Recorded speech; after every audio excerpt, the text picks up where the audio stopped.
Welcome back to another installment of the XDP Tech Tips CP4 series. In the last video, Justin sat down with Luke from S&S Diesel, who answered some of our questions on the S&S Diesel CP4 to DCR conversion. Today, we head back into XDP's R&D center to get this kit installed and to give you a better idea of just what to expect when replacing your faulty CP4 with the compact, reliable DCR conversion.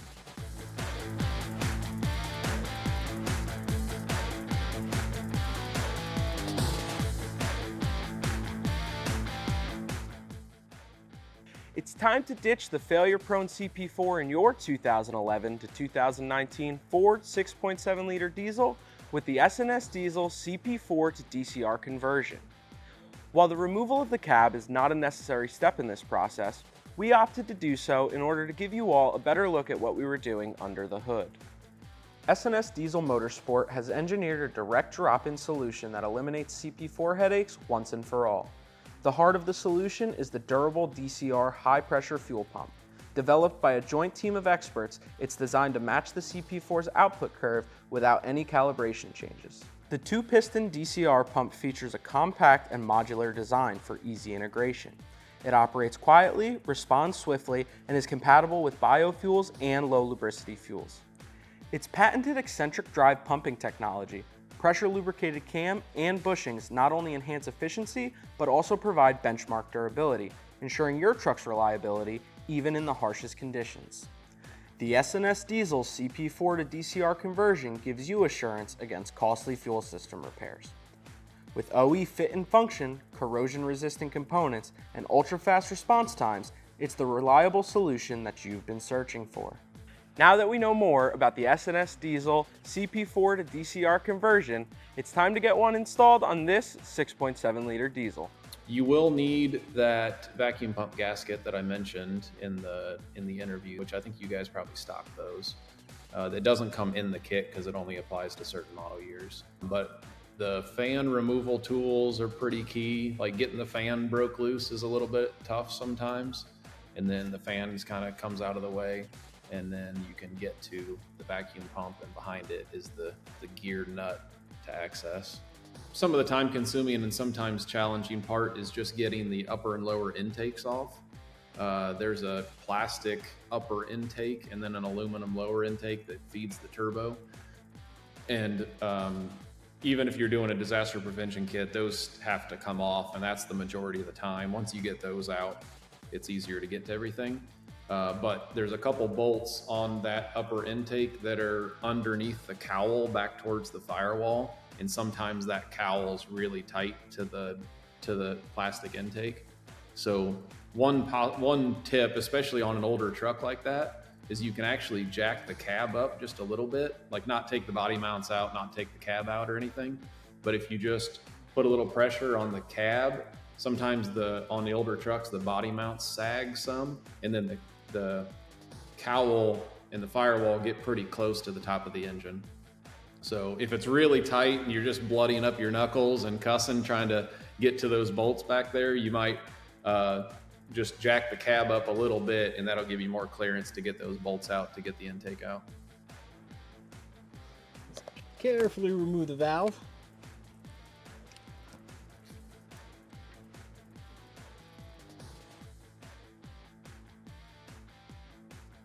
Not too concerned with a little bit of crud in there, being that we are changing the pump out. It's still good practice, try to keep everything clean.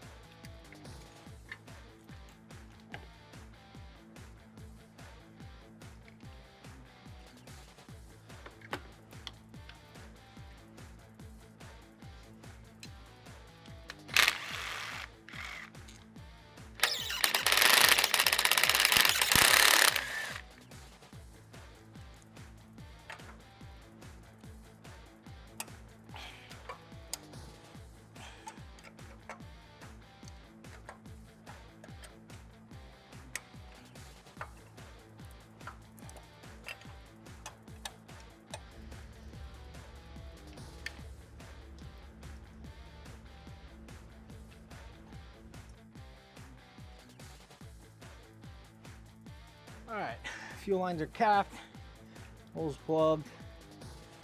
We are just about there. I'm gonna remove that bracket just for a little bit more space. And I'll actually wire tie this back a little bit, just to get as much room as I can out of that.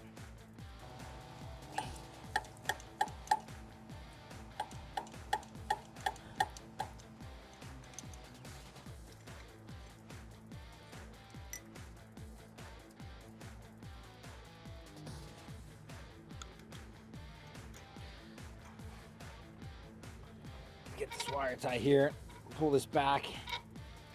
Should give me more than enough room. Slide this pump right out.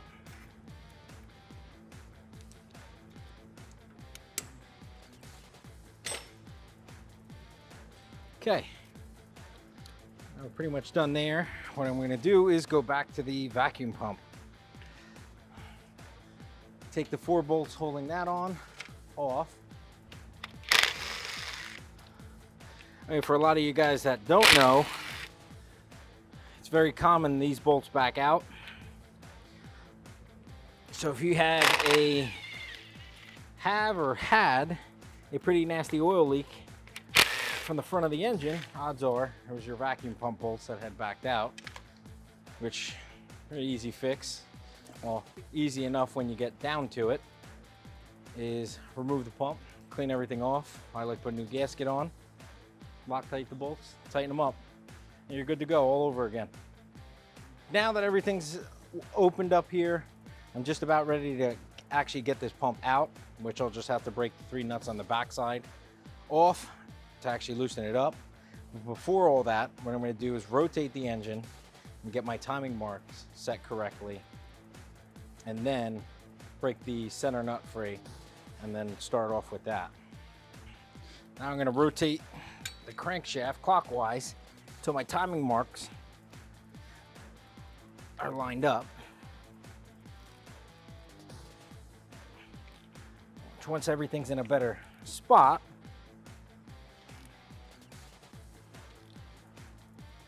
I'll show you.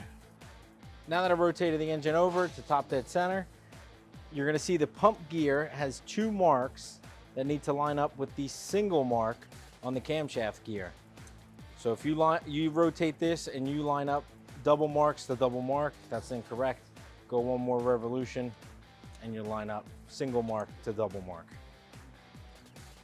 Take my 27 mil socket, pop that right out.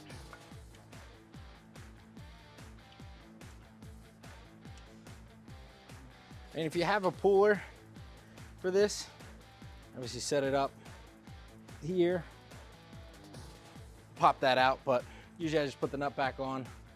I'll release the back, put a bar here or a punch, a quick taps usually pops it right off.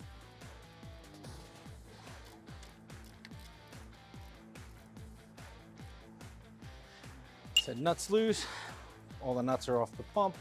I know it does move.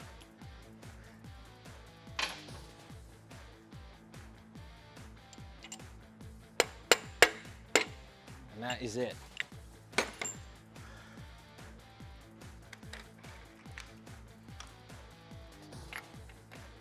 Finish removing my nut.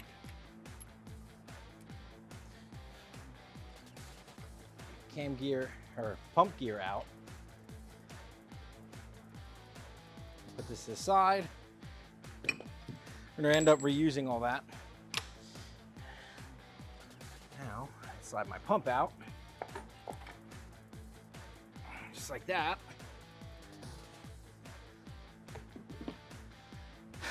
And you can throw that in the trash. And start cleaning this valley out and prepping for our new DCR pump.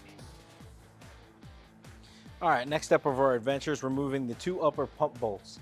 I'm gonna get in there with a universal socket, back these out. It's gonna be a tight fit getting it out on the front cover. So you just wanna be gentle with that. You even have to rotate on the way out just to kind of keep it moving smooth as possible. So I'm gonna get my stuff ready and get those out.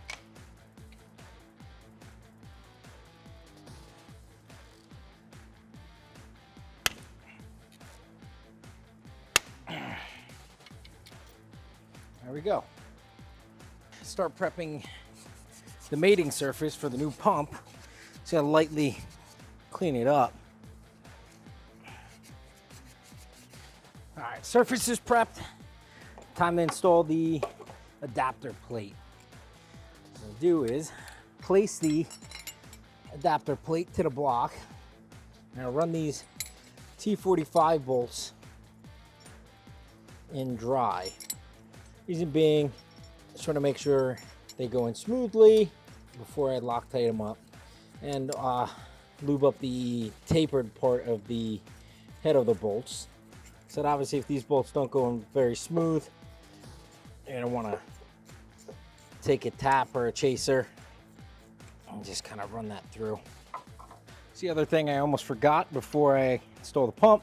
Gotta install the 2 upper thread or studs. You're gonna put the short end of the stud into the adapter plate with Loctite. Just make sure they're fully seated. That's it. Now we're ready to install the pump. All right, real quick, before we install our DCR pump, we are gonna time the pump on the bench. You're gonna set your DCR pump on the bench in this orientation. What you're gonna wanna do is just spin the shaft until that drill hole is pointing at the 6 o'clock orientation. Then you're ready to install your pump. Now we have our pump timed. Did apply a little bit of oil on the seal.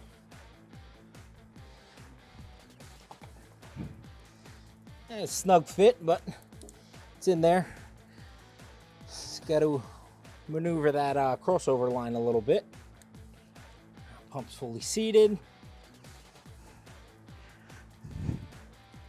So we get our pump gear on, or actually just before I put the pump gear on, I'm gonna wanna clean the tapered shaft just a little bit with some brake clean or contact cleaner. Make sure that's nice and clean and dry. Same for the actual pump gear. I'm gonna do that as well on the inside of the taper. Set that in there to make sure my timing gears line up with the keyway facing up. And the drill mark now will be at the 7 o'clock position once everything's installed. So let me grab my nuts and actually tighten down that pump. Now that they're all snug, I'm going to tighten them down evenly. Doesn't hurt to go back over all the bolts after you tighten them down, just to make sure everything's still tight. So we have a pump in. Get this rag out of here. Pump in. Now we just got to work on installing our gear and closing all this up. What I'm gonna do is I'm gonna stick a little rag here, just kind of catch some of the brake clean. You could do this before installing the pump as well, but I like doing it after. At least I know when I install the pump, any grime that might have gotten on there is off now.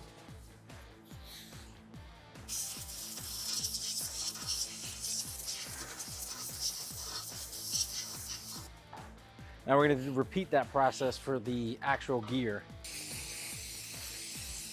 You don't want to go through all this work and then have a pump gear spin on you.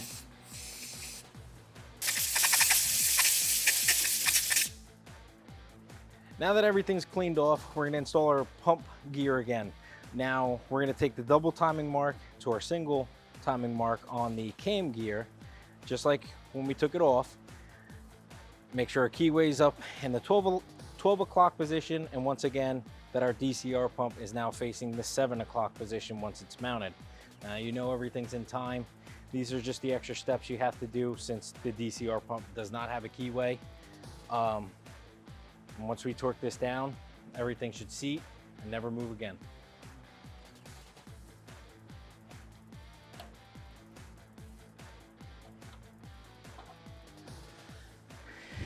Now with everything in place, try to push that timing gear in as far as you can. Try to get the tapered seat to sit as tight as possible. Run that nut in.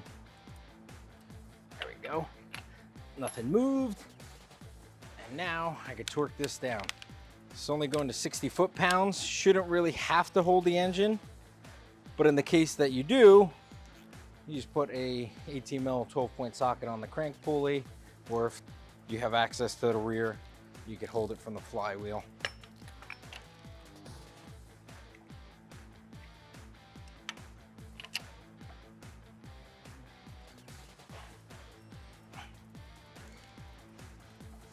And we're going to actually start off by installing the driver's side line first. You're going to want to torque this down to 26 foot-pounds. You want to do this before the actual bracket is installed as well. Now I could actually install my new support bracket for all the fuel lines. It's actually a brand new bracket supplied in the kit. Put that there, and you're just going to reuse the old hardware from the old support bracket. So you see, it's important to actually tighten that driver's side line in the rear of the pump prior to installing this bracket. Kind of takes up any space you have down there on that side. Let's get our passenger line in here. Same thing, underneath everything. This line's a little bit longer and a little bit more bends, but should go in pretty smooth. It's gonna be a little bit tighter to get down to this passenger side line, but you're gonna also want to torque that down to 26 foot-pounds. All right, with my high pressure fuel lines installed and tight, now we could actually install the saddle brackets, get all the lines back in place, reroute my return fuel line, make sure my harness is in place, connect things back like the first injector that you unplug so the harness moves around, put the oil fill back in, and we can actually just keep motoring and get this thing back together. Now that all the fun stuff's out of the way, I just want to show you quickly, this is the new fuel supply and return line. You see the very nice braided hose. Everything is pretty much pre-done for you. The only things you're gonna have to swap over is your low pressure switch and or fuel temperature switch. Depending on what year truck you have, like this an 11, I will be swapping both over. Some of you later year trucks only have one, which they'll supply the plug to plug the other port off. And there's an adapter as well if you need that, depending on your particular year. That being said, the only other thing you're gonna need is to pull this metal bracket off your factory lines, and they do supply a new retaining clip in the kit as well. Just carefully remove these plugs off the top of the pump.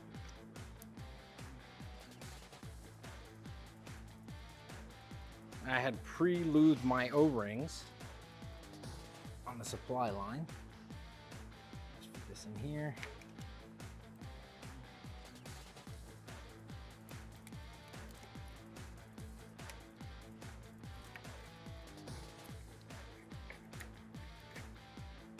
So make sure all fuel line clips are fully seated.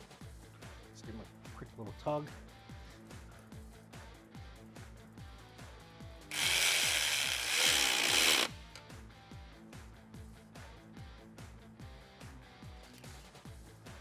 Cool. Now I'm gonna get my old fuel line, take out my old sensors, and swap them into the new one. Pop out my sensor. It's a fuel temperature sensor. And these older trucks is just a more or less a low temperature or low pressure switch. Which actually, when you read this in the scanner, it just says low or not low. Another helpful tip is with these, you're gonna wanna check inside the actual sensor, check for fuel in there. These were pretty common to fail and start pushing diesel back into the engine harness. I'm gonna put the sensors back in the same orientation.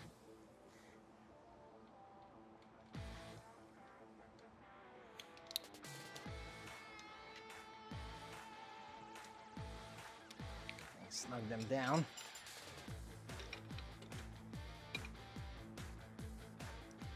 These don't have to be super tight. They are on the low pressure side and it's O-ring.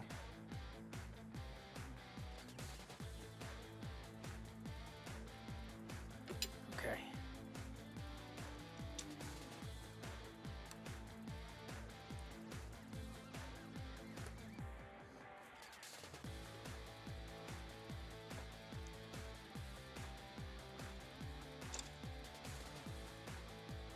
All right, we're just about done. Just gonna get the vacuum pump on, the fan shroud and the clutch fan back on, and then I'll start working on the upper intake, or lower intake and then upper intake, and finish this off. Now that we've gotten rid of that unreliable CP4 pump, it's time to get this truck back on the road. To find out more about the S&S Diesel CP4 to DCR conversion and to get one for your truck, head on over to xdp.com today.